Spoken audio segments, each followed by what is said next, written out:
Murtz Jaffer here with the winner of Big Brother Canada Season 10. Kevin, in your intro video, you said that villainy is always more interesting than virtue, that you were going to win this game by being a villain and that you would lie and pit people against each other, that Canada wouldn't like you.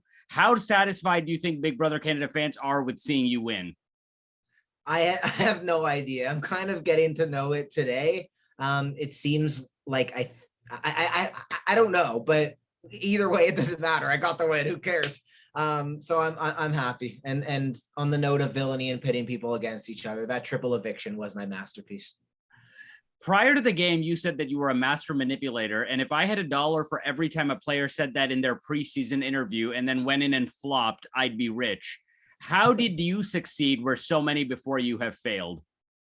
I think I've spent a lot of time studying how humans communicate, and a lot of people think that the gift of the gab gets you far, speaking with charisma. It's actually not. The things that get to people and get people to make moves in your interest are listening to them, understanding, and leading with empathy.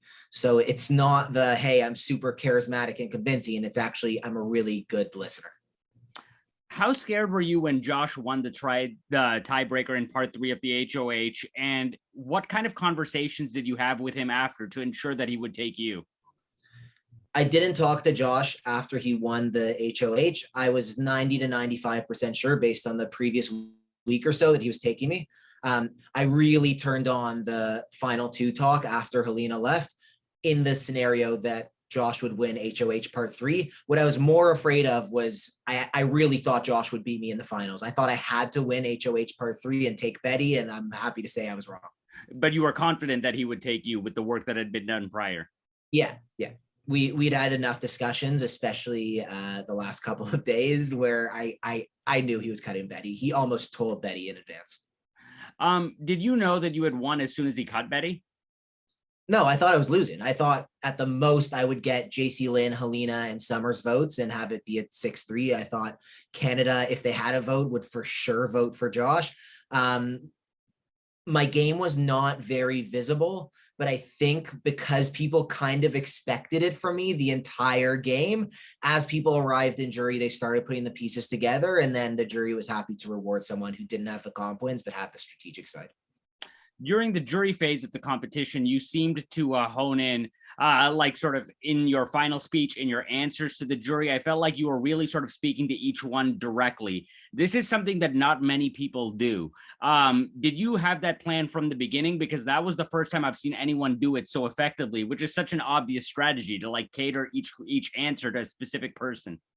Thank you. There's a really weird thing where you're making speeches in the house where you know that 1 million plus people are watching, but you're also trying to speak to the house guests. And from the couple of speeches I made, I just found it way more effective to speak to the house guests and forget about the audience, but it's hard to do that.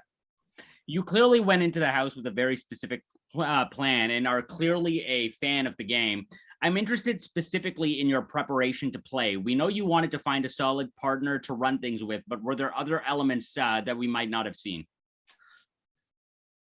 Diminishing my threat level early on was a big part of it. I wanted to make sure that nobody saw me as a threat to their game. And then I wanted to get to the point where I was just being weird in week sort of 4, 5, 6, because I wanted to create, this is so ridiculous to say, I wanted to create cognitive dissonance where the somebody sees something and it doesn't line up with their idea of reality. And then because humans are naturally storytellers, what we want to do is put narratives on it. So the example that I think of is walking into Gino's HOH week 4, wearing a suit, being a lawyer seems like a really dumb strategy, right? But what I'm doing there is I'm targeting his emotional brain. I'm trying to make him laugh.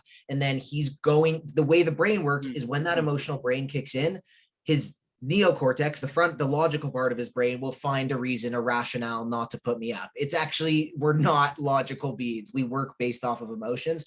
So I'd say a lot of the weird things I was doing were my personality, but also aiming to create the cognitive dissonance. Were you bad at the competitions or genuinely throwing them? I was bad at the competitions. The only comp I threw was Surf's Up. You seemed to be in control of many of Josh's moves. First with the triple eviction, where you and Helena both avoided the block during his HOH. Then again, when he chose to keep you over Betty. Did you set him up as someone to do the dirty work for you? Yeah.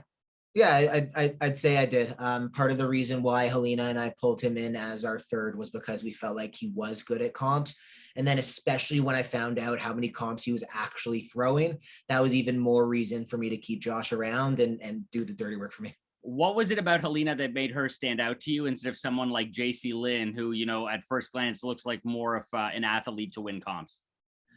Yeah, I wasn't too into comps as part of my strategy, clearly, because I also knew I wouldn't have a huge chance at them. With Helena, it was a couple of different things. One, I just liked her off the bat. I thought she was funny. She broke the champagne glass off the bat. Like, she tripped on the way into the house. I found that endearing. Two, which is more of a bigger reason, was we have very different cultural backgrounds, but we also come from fairly traditional homes, and having like a value as your foundation for a relationship, in a long-term relationship in this case, or long-term for the house, provided the backbone so that if we would get in a disagreement or an argument, or we would have trouble living together, we would have something much stronger to work together off of. But her comp acumen, like when I look at her, I don't feel like she's somebody that could win, and like she's just not somebody who would strike me. And I would feel like that's a part of your strategy. If you knew you couldn't win, wouldn't you align with somebody who's more of an athlete?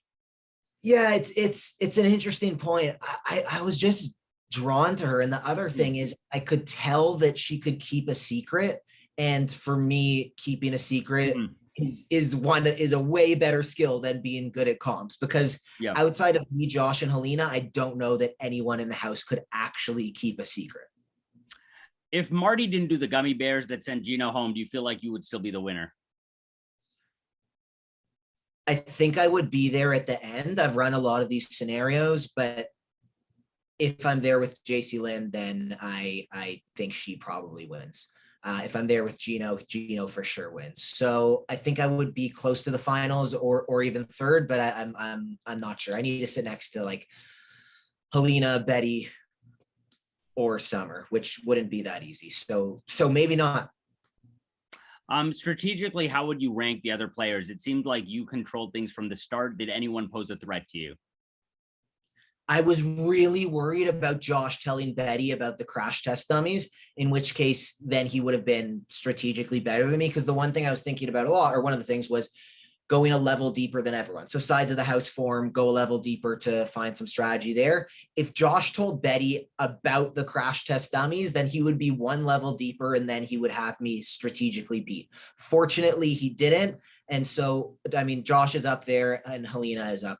I mean, Helena's amazing. Helena might be a better player than me. She when Jess wanted to put Helena up, she had me, Jace, and Marty all walking into Jess's HOH one by one, campaigning to keep her off of there. Helena's damn good. And my final question really is, in the grand scheme of Big Brother, where do you think that your game ranks compared to the greats? Dan, Will, Derek? I'm sure I don't need to tell you who they are. I don't want to compare myself to those guys or those people. It's coming out of the house, just hearing these comparisons in a couple of interviews is overwhelming, and I'm not sure how to react, but I know that I idolize those people and I don't hold a candle to any of them, in my opinion, and just to be mentioned in the same breath is unbelievably flattering and humbling. I'm going to end it by saying that I've covered reality TV, I think perhaps longer than anyone, like over 20 years. That was definitely the most dominant game I've seen in Canada for sure. I'm currently evaluating whether I feel like it was in the US as well. I think you're right up there. I think it's going to come down to just like a few factors, but it was complete domination. I've never seen a game like that since I've been covering this genre. And I think you have a lot to be proud of.